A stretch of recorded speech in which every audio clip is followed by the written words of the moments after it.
우리 하나님께 받은 사명, 부르심과 택하심이 있는데 하나님은 주시고 그 다음은 우리에게 맡겨놓으신단 말이에요. 한국이 사는 길, 사도행전적 선교로 완성하는 길, 종일종야로 잠잠지 않고 쉬지 않고 기도에 전혀 힘써야 합니다.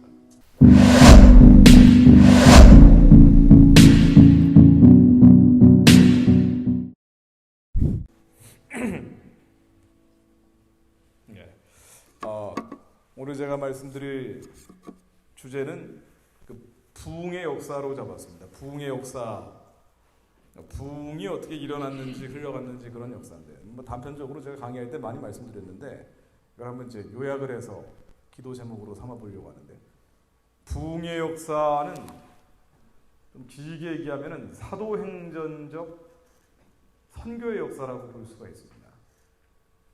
그리고 이 부흥의 역사, 사도행전적 선교의 역사, 사도행전에 나오는 말씀이죠. 1장 8절 보면 여러분 잘 아시는 오직 성령이 너희에게 임하시면 너희가 권능을 받고 예루살렘과 온 유대와 사마리아와 땅 끝까지 이르러 내 증인이 되리라 하시라. 이 사도행전적 선교의 역사가 바로 부흥의 역사고, 그것이 이루어지기 위해서 두 개의 레일이, 하나는 자유민주주의고 하나는 시장경제였죠. 그것이 이제 종교개혁 이후에 그대로 확인됐었는데, 이러한 흐름들은 우리가 단편적으로 알고 있지만 정리하는 의미가 있고요. 이거 아카데미이기 때문에. 또 한 가지는 몽고하니 결론이죠. 이러한 부흥의 역사, 사도행전에 분명히 말씀 나온 거거든요. 예수님의 마지막 말씀이기도 하고, 마태복음 28장 19절에 그러므로 너희는 가서 모든 족속으로 제자를 삼아 아버지와 아들과 성령의 이름으로 세례를 주고 내가 너희에게 분부한 모든 것을 가르쳐 지키게 하라. 이 모든 것들, 사도행전적 선교를 하라고 주님이 명령하셨는데, 우리가 사는 이유가 이것이다라고 준엄하게 명령하셨는데, 이 명령이 이루어졌던 하나의 길이 자유민주주의고 또 하나의 길이 시장경제였습니다. 자유민주주의 시장경제라는 것은 선교가 가능할 수 있도록 인간들이 감동받아 만들어낸 역사적인 제도죠. 그래서 이 선교의 불이 약해질 때, 부흥의 불이 약해질 때는 자유민주주의 시장경제가 언제나 위협을 받았습니다. 지금 한국도 마찬가지고요. 자, 그래서 오늘 제가 말씀드릴 부흥의 역사라는 것은 결국 사도행전 1장 8절의 선교의 역사인데, 결론은 뭐냐? 이게 어떻게 가능했느냐? 이것이 가능했던 것은 기도였다라는 것은 이제 역사 속에서 제가 한번 입증을 해드리려고 합니다. 결론은 기도다라는 얘기죠.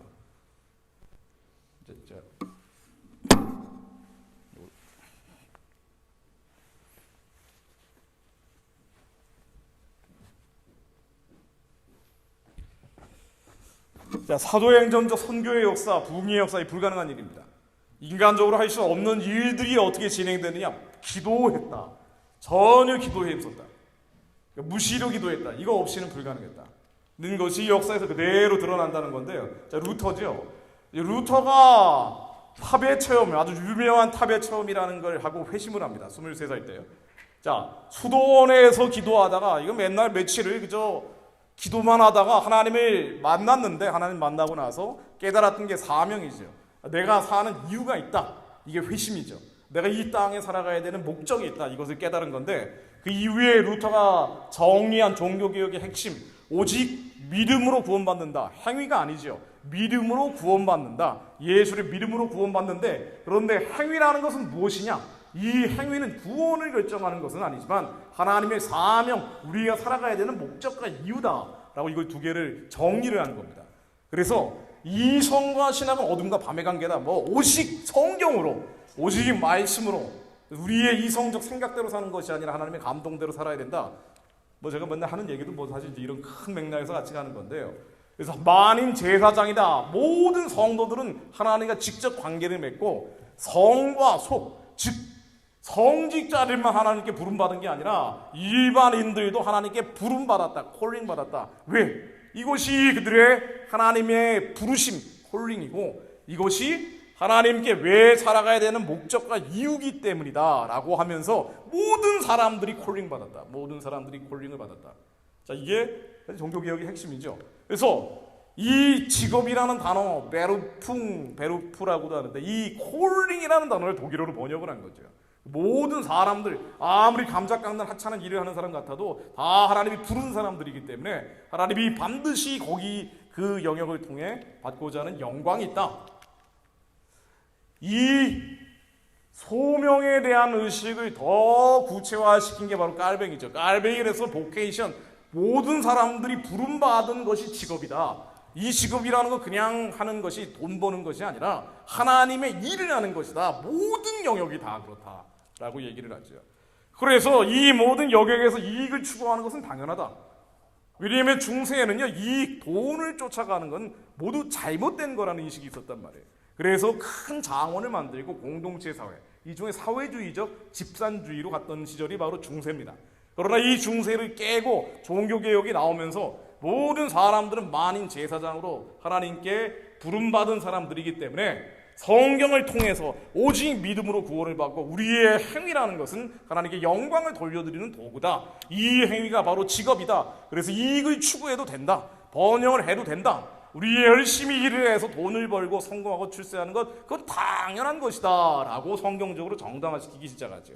그래서 이 칼뱅 같은 경우는 중세가 아직 끝나지 않은 중세 캐톨릭 그리고 근대로 오는 개신교하고 충돌하던 시절이다 보니까 중세 이 사회주의적 집산주의와 굉장한 갈등을 겪고 이것을 어떻게 해석을 할 것인지를 가지고 우리에 어떻게 살아야 되느냐, 우리는 다 하나님께 부름받은 사람들이기 때문에 모든 영역에서 열심히 살고 돈도 벌어야 되고 이익도 추구해야 되고 번영도 추구해야 되는데, 다만 이제 강조한 게 뭐냐면요, 우리 이 행위라는 것은 구원을 받는 도구가 아니라 믿음으로 구원받는데, 행위는 뭐냐? 하나님께 영광을 드리는 도구다. 우리 예수님이 심판 때 위에 세워졌을 때 하나님께 하나님 이렇게 하나님이 기쁘신 일을 했습니다 라고 의의 면류관을 쓰기 위한 것이기 때문에 우리의 행위 이것 자체가 이 구원을 이루는 길은 아니지만, 그럼에도 불구하고 하나님께 영광을 돌리기 위해서 열심히 일해 돈을 벌고 이익을 추구하되 이 돈과 이익은 다 하나님을 위해 써야 된다. 그래서 근검, 절약, 청렴해야 되고 우리는 이 근검, 절약, 청렴을 통해서 열심히 부를 축적하는 청빈이 아니라 청부가 맞다라는 건 이제 깔뱅이 정리를 하죠. 그래서 자유를 가지고 열심히 해라. 그러나 이 열심히 하더라도 글로 검소, 절약, 규율, 겸손, 금욕해야 된다. 우리의 행위는 뭐냐? 하나님께 영광 돌리는 도구이기 때문에 성공해라, 출세해라, 돈도 벌어라. 다만 그 부를 하나님을 위해 써라. 이게 종교개혁의 핵심이었죠. 이러다 보니까 이제 어떤 일이 벌어지냐면요, 예전에 구교, 캐톨릭하고 싸움이 벌어지는 거예요. 왜냐하면 구교, 캐톨릭은 모든 돈과 부와 물질은 나쁜 거다라는 생각이 있었단 말이에요. 우리가 웬만하면은 산에 들어가서 수도원에 들어가 버렸단 말이죠. 그러니 이제 종교개혁이 되니까 그게 아니다. 열심히 일해라. 열심히 일해서 성공하고 출세하는 게 당연하다. 다만 이걸 하나님을 위해 써야 된다. 이거 완전히 이제 다른 시각으로 보기 시작하니까 예전에 기득권을 가지고 있던 캐톨릭하고 이제 신교도들하고 충돌, 이건 거의 재산권 다툼이라고도 볼 수가 있죠. 예전에는 교황과 사제들이 모든 부를 청렴한 세상 만들겠다고 하면서 도덕주의적 이상 만들어 놓고 지들이 다 가져가 버리는 공산주의하고 비슷했단 말이에요. 그리고 이게 이 중세 시절은 이 말은 좋은데 말은 기독교적 공동체 만들어 놓는다 그러면서 가장 기득권을 가지고 있던 교황, 사제들이 모든 걸 독식을 하고 거기에 이게 사실 왕족들이 달라붙어 있었던 구조가 바로 중세입니다. 자, 이러다 보니까 이제 이러한 기득권을 놔두고 신교하고 구교가 충돌을 하죠. 왜냐하면 신교도들은 열심히 일을 하다 보니까 자본을 축적한 거예요. 열심히 일을 하다 보니까 기술도 축적을 한 겁니다. 그러니 이게 단순히 신앙의 자유를 놓고 다투는 것뿐 아니라 하나의 물질, 이 지상의 통치권을 놓고 다투는 싸움으로 번져버리죠. 그러다 보니까 이제 종교전쟁이 역사적으로 무진장 심하게 벌어지는데, 프랑스에서 심하게 벌어진 위그노 전쟁입니다. 이거를 앙리 사세라는 사람이 적당하게 무마를 시켰어요. 낭트 칙령이라고 해가지고 신교하고 구교 다 인정하는 형태로 가는데, 프랑스에서 지도 간 싸움이 벌어지죠. 그러다가 루이 14세 유명한 멋쟁이 아닙니까? 이 양반이 다시 예전 구교로 돌아가는 거예요. 우리 신교도들은 자기가 가지고 있던 자본, 기술 이거 다 날리게 생긴 겁니다. 그러다 보니까 이제 도망치기 시작하고 이 전쟁이 유럽 전역을 아장 뜨겁게 벌인 프랑스, 영국, 독일 종교전쟁, 제일 끔찍한 전쟁이 바로 종교전쟁이죠. 단순히 신앙의 자유뿐 아니라 돈과 물질을 놓고 기득권을 놓고 싸우는 싸움이었죠. 자, 그러다 보니까 신교도들은 자기의 재산, 열심히 일을 해서 자본을 축적했잖아요. 열심히 일을 해서 기술을 축적했단 말이에요. 깔뱅 같은 사람은 스위스 시계 산업을 일으킨 사람입니다. 아니, 종교적 지도자일 뿐 아니라 산업의 지도자가 된 거예요. 자, 이러다 보니까 이 사람들의 자본을 지키기 위해서 자본주의라는 것이 맹학, 일종의 싹 형태로 드러나기 시작하고, 이것을 지키기 위해서 이 자본을 지키려고 하다 보니까 예전에 권력을 가지고 있던 게 왕과 교황, 사제들만 가지면 안 된다. 우리에게로 권력을 다오, 투표권을 다오라는 식으로 가는 거예요. 그러다 보니 이 자본을 지키려고 하는 과정에서 자유민주주의, 19살 넘는 모든 사람들에게는 투표권을 줘야 된다 라는 자유민주주의가 나오는 거죠. 이 자본주의와 자유민주주의는 어디서 나오느냐? 종교개혁에서 나오는 겁니다. 이 신앙의 자유, 구교도들하고 싸우는 과정에서 신앙의 자유를 지키려고 하는 결과 나온 게 자본주의와 자유민주주의라는 거예요. 자, 이 종교전쟁이 유럽에서 심하게 벌어지는데, 그러나 결국은 어떻게 되는 거 아니? 구교, 캐톨릭의 영향을 완전히 벗어나기 어려웠죠. 그러다 보니까 이 자본과 기술을 축적했던 그 당시에 가장 엘리트 집단이었다고 볼 수 있는 신교도들이 흩어지는 거예요. 원래 프랑스 지역에 잔뜩 모여 살고 있다가 이 사람들 위그노라고 하죠. 이 신교도들이 다 흩어지는 겁니다. 루이 14세가 다시 캐톨릭으로 돌아가니까 엄청 탄압을 받으면서 유럽 전역으로 쏟아져 나가는 거예요. 이에서 제일 많이 나갔던 지역 중에 하나가 바로 영국입니다. 퓨리턴이 바로 이 청교도들이 여기서 나오는 거죠. 그래서 이 청교도들이 영국을 한번 새로운 나라를 만들어 봐야겠다. 종교개혁에 입각해서 그래서 혁명을 일으키기도 하고, 청교도 혁명이죠. 올리버 크롬웰이라고 했어요. 왕정을 폐지하고 공화정을 했단 말이에요. 근데 다시 영국 사람들이 돌아갑니다. 이게 영국이 왜 그러냐면요, 영국 역시 구교 캐톨릭의 영향이 강했단 말이에요. 그래서 신교, 종교개혁을 했다고 하는데, 성공회라고 들어보셨죠? 이게 바로 영국의 그 국교회인데, 캐톨릭의 영향을 받은 과거의 전통과 인수에 얽매여 있던 이런 세력들이 여전히 강했기 때문에 완전한 혁명으로 돌아가지 못하고 명예혁명이라고 해서 권리장전이라는 걸 맺고 사실상 봉합을 하죠. 그러다 보니 청교도들이 어디를 갑니까? 영국에서도 제대로 안 되니까 다시 미국으로 메이플라워를 타고 가는 거예요. 이 종교개혁의 그 불길이, 이 웨이브가 점점 유럽을 달궜다가 유럽에서 잘 안 되니까 구교, 캐톨릭 영향이 강하니까 다시 영국으로 갔다가 영국에서 잘 안 되니까 여기에서 다시 미국으로 들어오기 시작하는 거죠. 성공회의가 계속 힘을 발휘하고요, 지배적인 종교가 되고, 그리고 청교도들이 힘을 못 쓰는 과정에서 영국에서 드디어 산업혁명이라는 게 일어난 겁니다. 이 산업혁명이 어린아이들 일하고 있는 모습인데요, 19살 안 된 애들이 방적공장, 산업혁명이 방적공장 실 뽑아내는 데서 시작됐단 말이죠. 노동자의 80% 정도가 이런 어린아이들, 20세가 안 된 사람들이었다는 겁니다. 자, 이러다 보니까 영국이 한때 청교도의 불이 끄덕이 일어나는 것 같다가 다시 식어버리면서 미국으로 번져버리고요, 영국의 영적 분위기가 가라앉기 시작했죠. 그러다 보니 이 과정에서 안 되겠다, 다시 주님께로 돌아가자라는 운동이 경건주의 운동이라고요. 저 독일의 진젠도르프라고 해서 세계 선교의 시족격으로 불리는 사람인데, 이 양반이 독일에서 세계 선교 운동 320명 정도 선교사를 파송했어요, 혼자. 이 불이 영국의 존 웨슬리에게 옮겨붙습니다. 이 사람이 35살에 회심을 했다고 나오는데, 원래 독실한 기독교인은 사실이었어요. 그런데 회심은 뭐냐면요, 내가 왜 살아야 되는지, 하나님의 콜링, 이걸 발견하는 거란 말이에요. 그러니까 루터의 종교개혁에 대한 로마서 강의 설교를 듣다가 회심을 하죠. 그리고 거듭납니다.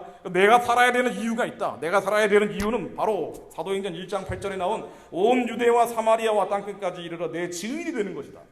아, 하나님의 증인이 돼서 계속 복음을 전하는 것이구나. 이게 하나님께 부름받은 것이구나. 이걸 위해 살아야 되겠다. 자, 그리고 하나님의 일을 위해 살아야 되겠다고 결단하고 회심을 하고 보니까 존 웨슬리가 들여다봤던 게, 아니 온 유대와 사마리아 땅끝까지 복음을 전해야 되는데 영국 안에 노예들이 너무 많은 거예요. 이 노예들 해방하지 않으면 복음을 전하는 게 의미가 없다. 그래서 존 웨슬리가 노예 해방 운동에 적극적으로 나서기 시작하죠. 모든 부흥 운동은 언제나 노예 해방 운동으로 진행이 됐습니다. 그래서 존 웨슬리와 함께 조지 휘프리드라는 유명한 목사님이죠. 영국의 복음주의 운동을 일으키고, 이 복음주의 운동, 영적인 각성 과정에서 정치가 변화하기 시작합니다. 당시 영국은 어느 정도로 기울고 있었는 거 아니에요? 영적으로 완전히 타락한 수준을 갔었는데, 그 당시 통계를 보면은 런던에 3집 걸로 한 집이 술집이었다고 그래요. 사람을 죽이는, 목 자르는 것이 축제 중에 하나였다라고 할 정도로 엄청나게 이 소돔과 고모라처럼 갔던 시절입니다. 자, 그런데 이러한 시절에 존 웨슬리가 경건주의 운동의 영향을 받아서 복음주의 운동이라는 걸 조지 휘필드하고 일으키기 시작하니까 사람들이 뭐가 달라지냐면요, 콜링, 내가 살아야 되는 이유를 발견한 거예요.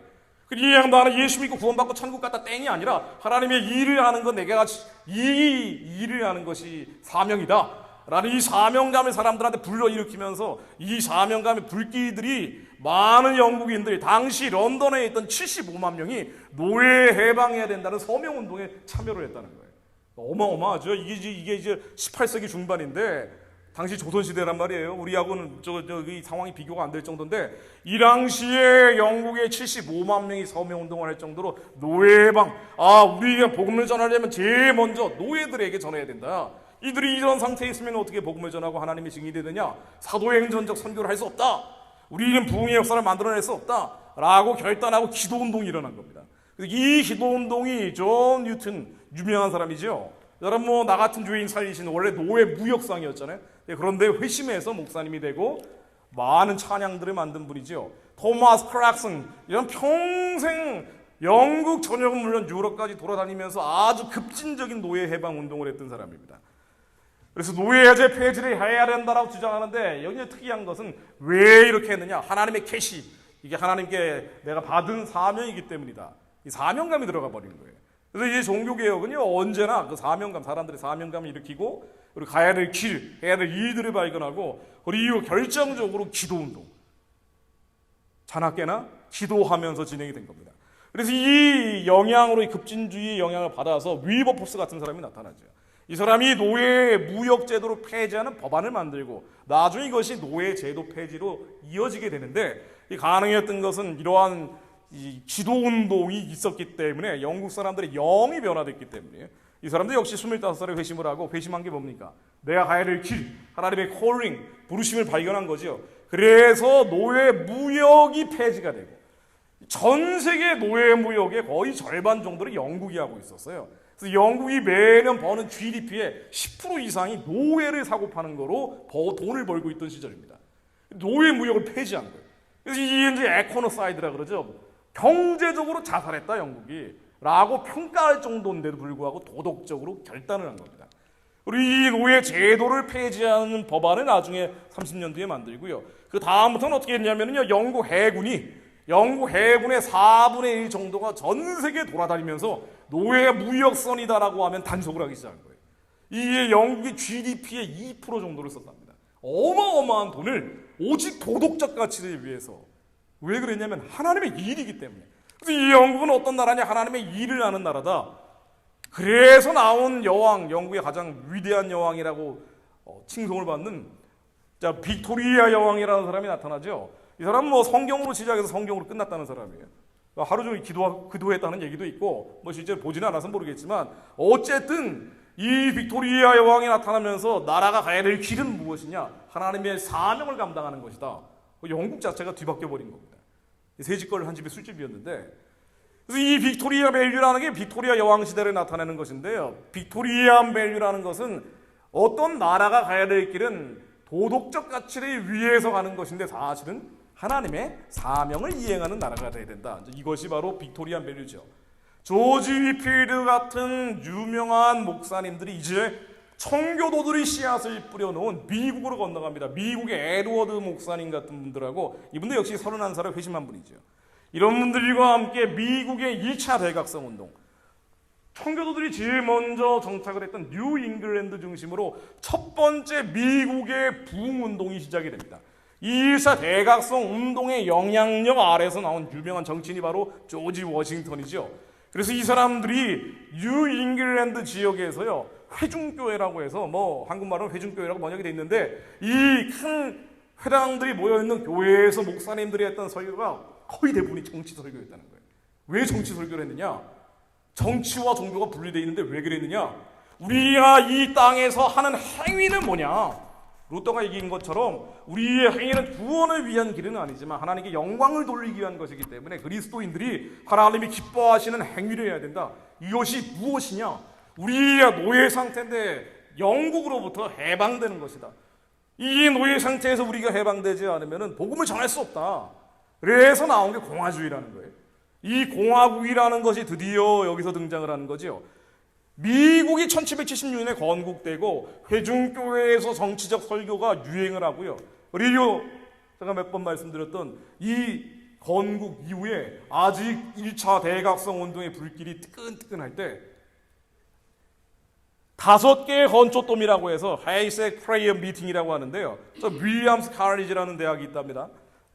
5개의 건초더미에 5명의 대학생들이 비를 피하러 갔다가 여기에서 기도에 불이 붙어버린 거예요. 그 다음 날도 가고 그 다음 날도 가고 이 5명이 뉴잉글랜드 지역에 어마어마한 청년 기도 운동을 일으키고 이것이 나중에 2차 대각성 운동 기간까지 거의 한 70여 년 정도를 이어가면서 SVM이라고 해서요. 이 청년 자원운동, 학생 자원운동이라고 하는데 유명한 무디 목사의 세계 선교 운동으로 번지게 되는 거죠. 바로 이제 5개의 건초더미 뉴잉글랜드 지역에서 나옵니다. 이 결과 나왔던 게 바로 미국 아메리칸 레볼루션이에요. 세상에서 가장 적은 사람들이 죽고 가장 많은 변화를 이뤄냈던 혁명이라고 평가받는 게 대한민국 건국혁명과 미국 건국혁명입니다. 사람은 죽지 않았지만 자유민주주의 시장경제라는 핵심 가치를 통해서 가장 많은 사람들의 영적 구원이 일어난 계기가 된 거예요. 프랑스 혁명이 있었죠. 프랑스 혁명, 자유평등 박애. 우리 역사책에서 대단한 혁명처럼 배우지만 사실 프랑스 혁명이라는 것은 기독교를 폐지하는 혁명이었죠. 공식적으로 기독교를 폐지합니다. 그리고 사제들, 신부들만 어마어마하게 많이 죽입니다. 그래서 한 2만 명 정도 죽인 거, 단두대에서 처형한 사람만 2만 명, 그리고 투옥한 사람까지 합치면 그 정도 된다고 나오는데, 미국의 건국혁명은 청교도 혁명의 완성탄이자 자유민주주의 시장경제를 도입하는 혁명이자 신앙의 자유를 확산시키는 혁명이 됩니다. 이게 패트리어트라고요. 멜 깁슨이 나온 유명한 영화인데 이 영화 보면은 말이죠. 영국하고 독립전쟁하는 영화거든요. 여기서 보면은 여기 한번 가져와 본 겁니다. 교회가 불타는 모습이 보입니다. 그리고 목사님이 총 들고 나오는 모습이 보여요. 이게 당시에 뉴잉글랜드 지역의 일상적인 모습이었다는 거예요. 목사님들이 총 들고 나왔습니다. 여기에서 나오는 설교들, 목사님들이 하는 설교들 다 정치 설교죠. 우리의 종의 멍에를 지면 안 된다. 우리는 독립해야 된다. 그래야지 신앙의 자유를 지킨다. 이게 종교개혁의 핵심이었기 때문에 영화에도 이런 게 자연스럽게 들어갑니다. 자, 조지 워싱턴에 대한 얘기인데 이건 프리메이슨이냐 아니냐 이런 얘기인데요. 조지 워싱턴이 프리메이슨이었기 때문에 미국이 프리메이슨이 만든 적그리스도적 나라다, 바벨론이다 이렇게 얘기하는 사람들이 있는데 실제로 자세히 들여다보면 이거 잘 모르고 하는 얘기죠. 굉장히 경건한 사람이었죠, 이 사람은. 이 사람이 프리메이슨에 입단한 것은 사실이지만 이런 걸 기사로 다룬 외신들도 많이 있기 때문에 인용을 해본 겁니다. 요컨대 제가 인용한 요 기사 내용은 뭐냐면은 조지 워싱턴이라는 사람이 프리메이슨에 입단했지만 실제 회합에 간 적은 3차례밖에 없다라고 나오면서 주의 예배 몇십 마일 떨어지는데도 불구하고 절대로 빠먹지 않고 말을 타고 가서 예배를 드렸다 이런 내용들입니다. 이 팩트가 그렇게 돼 있다는 거예요. 자, 어쨌든 간에 나중에 기회 되면 또 이런 얘기 말씀드리고요. 정교분리라는 게 미국의 2차 수정헌법에 들어가는데 요거 잠깐 말씀드리면 좋을 것 같습니다. 정치와 종교가 분리해야 된다. 이게 한국 목회자들이 미주교의 목회자들도 마찬가지지만 교회에서 왜 정치 얘기하느냐 이 얘기하잖아요. 이건 잘못된 얘기죠. 미국 수정헌법에서 나오는 얘기인데 물론 그 전에 여러 아우구스티누스라든가 신국론 같은 데 나오는 얘기기도 하지만 정리가 된 것은 미국 헌법에 정교 분리가 나왔기 때문에 정치와 종교는 분리되어야 되고 교회에서는 정치 얘기하면 안 된다라고 하지만 전혀 잘 모르고 하는 얘기죠. 뉴잉글랜드 제가 말씀드렸죠. 정치 설교를 주로 했어요. 정치 설교가 주로 이루어졌지 오직 복음 이런 얘기만 하지는 않았습니다. 왜 그랬냐면은 우리의 삶, 우리의 신앙의 자유를 지키려면 정치적인 부분을 건드리지 않으면 안 됐기 때문이에요. 노예를 해방시키지 않으면 안 됐기 때문이고 우리가 노예 상태에서 해방되지 않으면 안 됐기 때문입니다. 그래서 자유민주주의 시장 경제가 위협받을 때 반드시 정치 얘기를 했죠. 목회자들이 종교 부흥시대, 종교 개혁시대는 말이에요. 근데 이 종교 분리라는 건 뭐냐? 헌법에 나오는 아이작 베커스 목사님, 당시에 유명한 목사님이 했던 이 수정헌법을 만들 때 참여했던 목사님이 했던 얘기 한번 인용해 봤습니다. 왜 미국 헌법에 정치와 종교 분리해야 된다고 적었느냐? 그래서 교회에서는 정치 얘기하면 안 된다는 식으로 규정을 했느냐?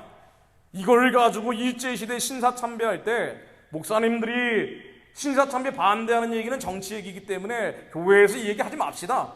제일 많이 인용했던 게 바로 정교분리란 말이죠. 근데 실제로는 뭐냐면요, 정교분리라는 것은 미국이 사실상 기독교 국가라는 걸 얘기하는 거다. 무슨 얘기냐면요, 정치와 종교가 분리해야 된다는 미국 헌법의 규정은 영국의 정치로부터 미국이 분리돼야 되고, 특히 영국의 성공회로부터 미국의 정치가 분리돼야 된다는 얘기예요. 그래서 이 종교, 영국의 종교와 미국의 정치는 분리돼야 된다, 이런 취지를 우리가 만드는 것이고, 미국 교회가 정치적 간섭과 조정에서 자유가 있다는 것을 보장하는 것이다. 영국의 정치적 종교적 간섭으로부터 자유로워져야 된다는 것을 규정한 것이지, 이게 무슨 교회가 뭐 나라 망하는데도 불구하고 뭐 절대 정치 얘기하지 말라, 이게 아니라는 거예요. 그래서 미국 목회자들은, 교회들은 선거철 되면 누구를 지지한다 반대한다 노골적으로 얘기하죠. 원래 그런 겁니다. 원래 그런 거기 때문에. 그런데 한국에 이제 겁 많은 목사님들이 자꾸 이런 거 인용하는데 모르고 하는 얘기고, 혹은 알아도 괜히 하는 얘기죠. 자, 청교도들이 미국에 와서 건국혁명을 일으키고 이것이 공화주의라는 걸 만들어냈습니다. 이들이 보고 나중에 막스 베버라는 사람이 바로 이것이 프로테스탄티즘주의다, 정신적인 가치다라고 얘기합니다. 무슨 얘기냐? 기독교에서 루터와 칼빈이 얘기한 것처럼 열심히 일을 해서 돈을 벌고 출세하고 성공하는 거 중요하다. 맞다. 맞는데 이 하드웨어가 중요한 것만큼 소프트웨어가 있더라. 뭐냐? 우리는 하나님의 부르심을 받은 것이고 하나님의 택하심을 받은 것이기 때문에 우리가 출세하고 성공하고 돈을 버는 것은 하나님의 영광을 돌리기 위한 행위를 하기 위해서다. 이 행위를 하는 것이 바로 프로테스탄티즘 윤리다. 소프트웨어가 있다는 거예요. 그래서 하드웨어라는 자본주의, 이거를 자꾸 문제 삼지 말고, 자본주의가 유지되기 위한 가장 핵심적인 게 뭐냐? 하드웨어는 옳은 것인데, 그렇죠? 깔뱅도 이걸 자연질서라고 불렀단 말이에요. 원래부터 시장을 통해서 먹고 사는 게 자연질서다. 나중에 하이에크라는 경제학자가 자생적 질서라고 부른 것이 바로 자본주의입니다. 원래 자본주의예요. 왜? 시장을 통해 먹고 살고 하나님은 토지를 상속하고 이거를 소유하라고 얘기했기 때문에. 그런데 하드웨어가 옳기 때문에 이 하드웨어를 내버려두면 반드시 돈을 벌고 출세하고 성공하는 사람들이 나오는데, 이 하드웨어가 잘못된 게 아니라 중요한 게 뭐냐? 소프트웨어다. 정신이다. 그것이 프로테스탄티즘 윤리고 이것이 자본주의의 정신이다라고 얘기한 거예요. 그래서 자본주의가 유지되려면 두 가지가 필요하다. 자본주의라는 체제, 하드웨어뿐 아니라 이것을 통해서 돈을 벌고 출세하고 성공한 사람들이 반드시 하나님께 영광을 돌리기 위해 근검, 절약, 청렴, 결백, 그리고 하나님을 위해서 끔욕하면서 나를 위해 채우는 게 아니라 하나님의 일을 하기 위해서 그 돈을 쓰는 것이다. 그 출세하고 성공한 에너지를 쓰는 것이다. 이 두 가지가 필요하다라고 얘기를 하는 거죠. 이것이 자본주의를 유지하는 것이기 때문에 프로테스탄트 신교도들이죠.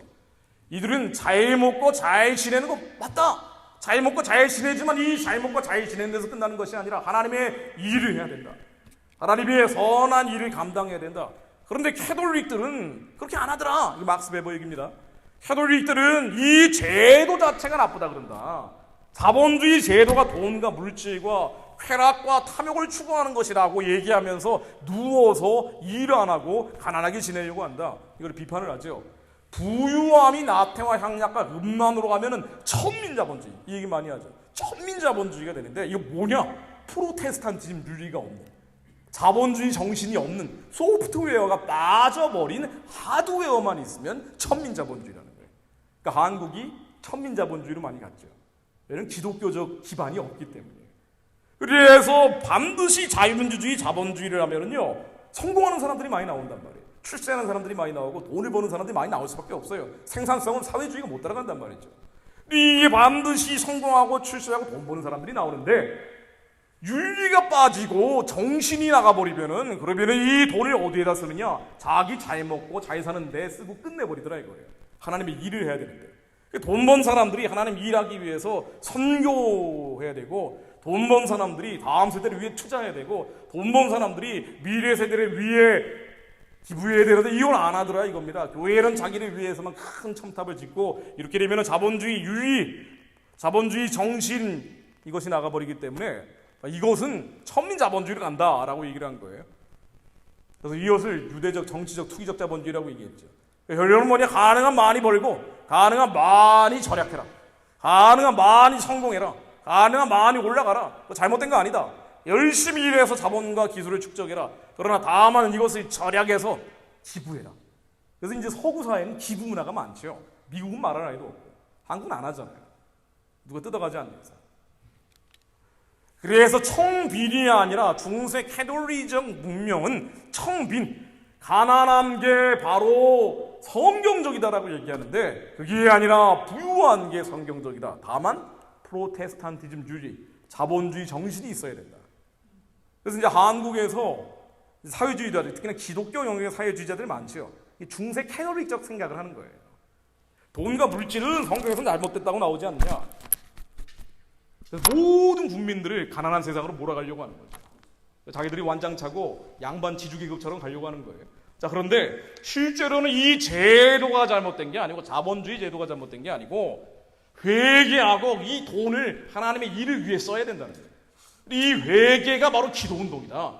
기도운동이 일어나야 한국이 바뀌는 거지, 한국의 자본주의 제도를 사회주의로 바꾼다고 해서 바뀌는 게 아니라는 거예요. 역사적으로 계속 입증이 된 거예요.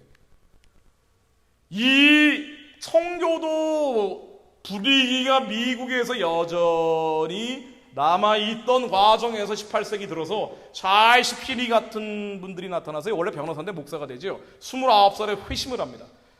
드디어 무디 같은 유명한 부흥사들과 함께 2차 대각성 운동을 일으키는데, 마찬가지입니다. 2차 대각성은 왜 일어난 거예요? 사도행전적 선교를 하기 위해서입니다.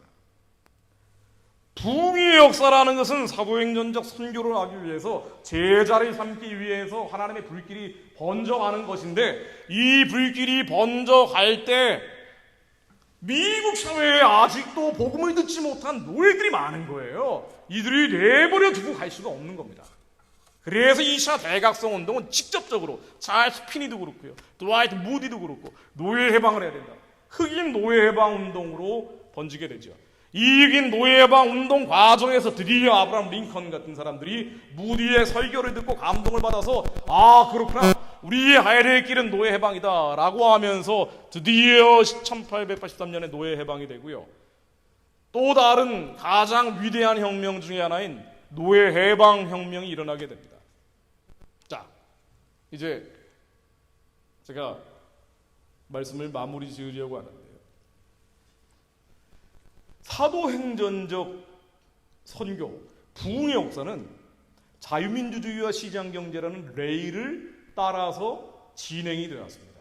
그리고 이것은 인간의 역사가 아니라 하나님의 역사를 이루기 위해서 하나님의 사명, 하나님의 부르심과 택하심을 깨닫고 이것을 이루기 위한 역사였어요.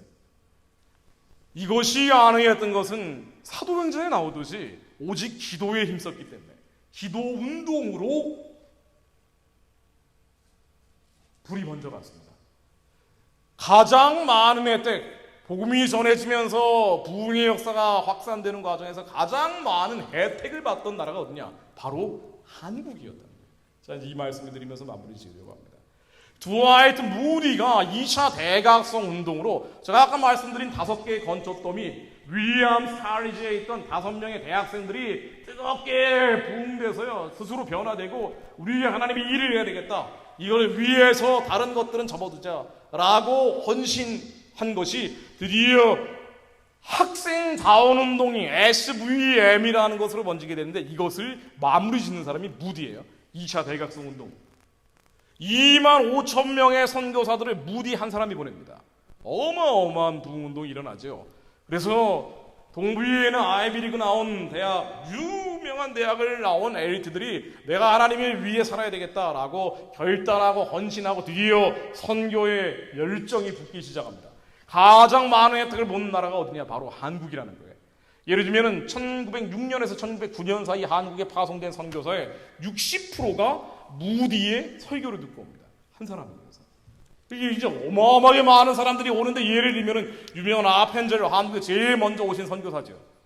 개의 연동교회, 서울 연동교회를 만든 분입니다.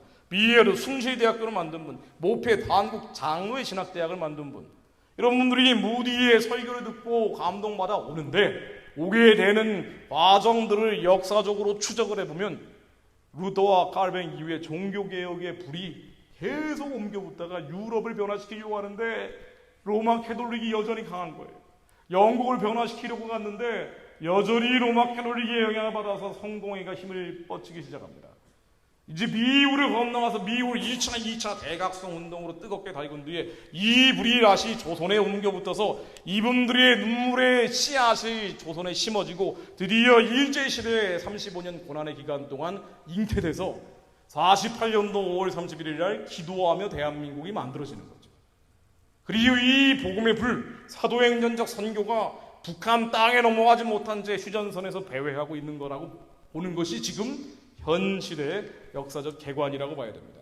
그래서 우리의 북한에 연다는 개념이 뭔 거 아니에요.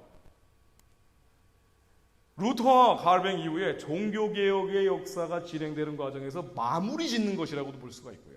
사도행전적 선교의 여정을 참여하는 거라고 볼 수도 있고요.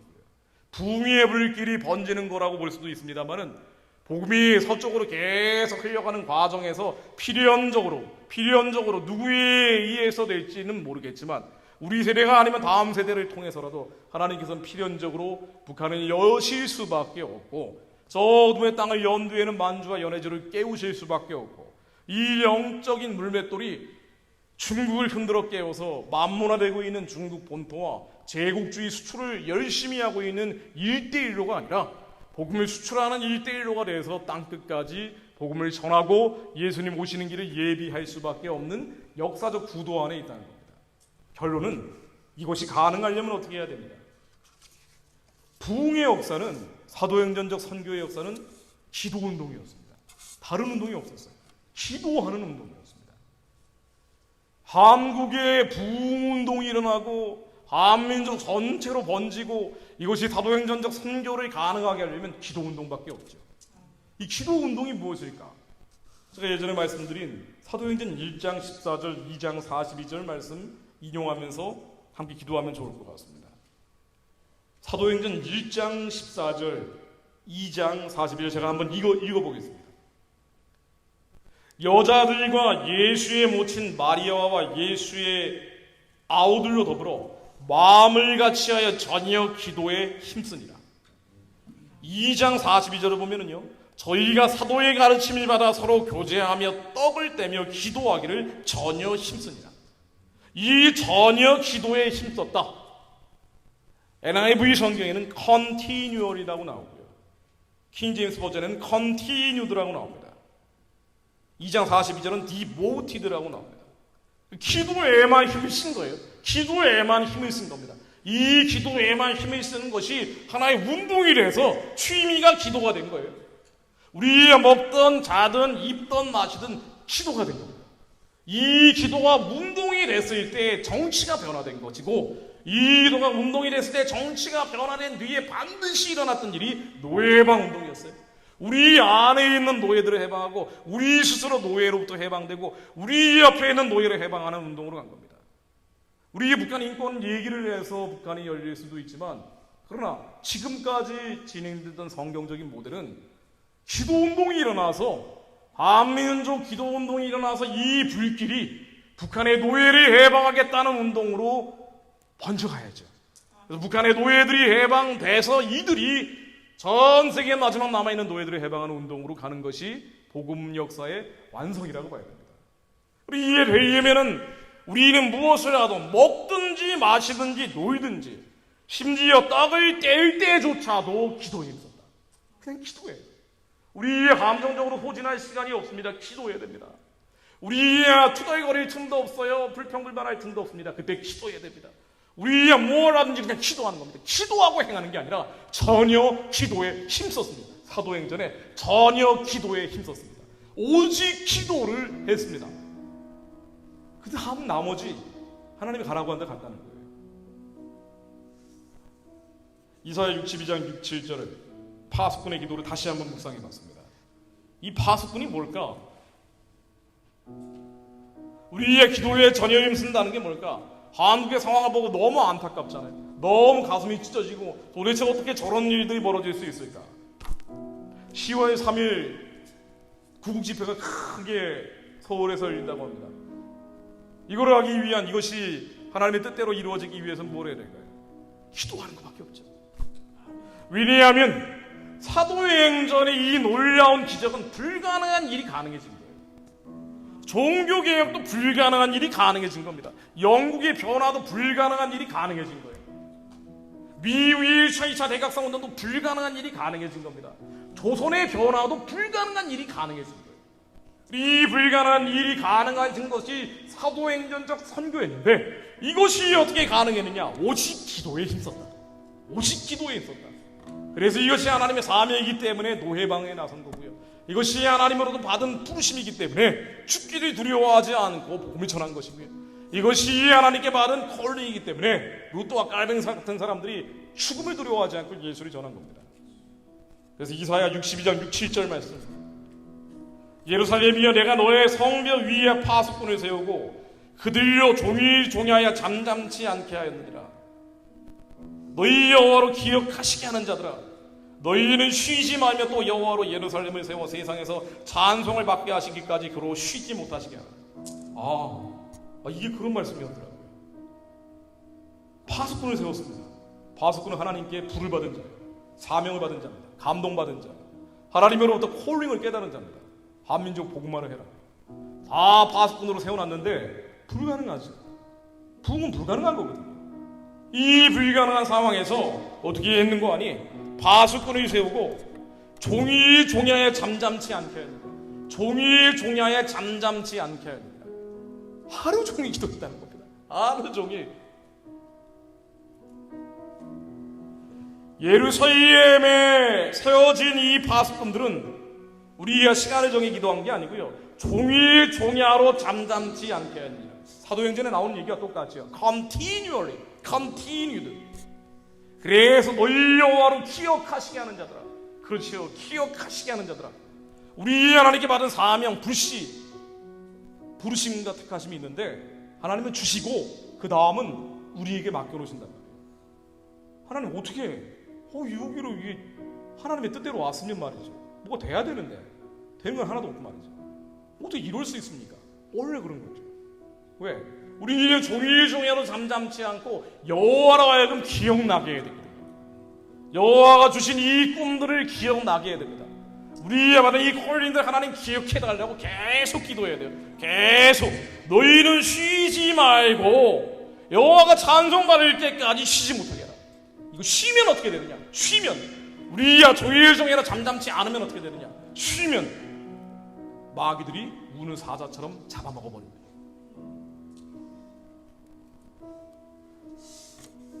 한국이 사는 길, 예수님 오시는 길을 예비해서 사도행전적 선교로 완성하는 길, 종일종야로 잠잠치 않고 쉬지 않고 하나님이 주신 이 씨앗들, 이 불씨들, 이것이 뿌리 내릴 수 있도록, 번져갈 수 있도록 기도에 전혀 힘써야 합니다. 그래서 강의가 중요한 것이 아니고요, 기도하면 좋을 것 같습니다. 하나님, 여기 모이는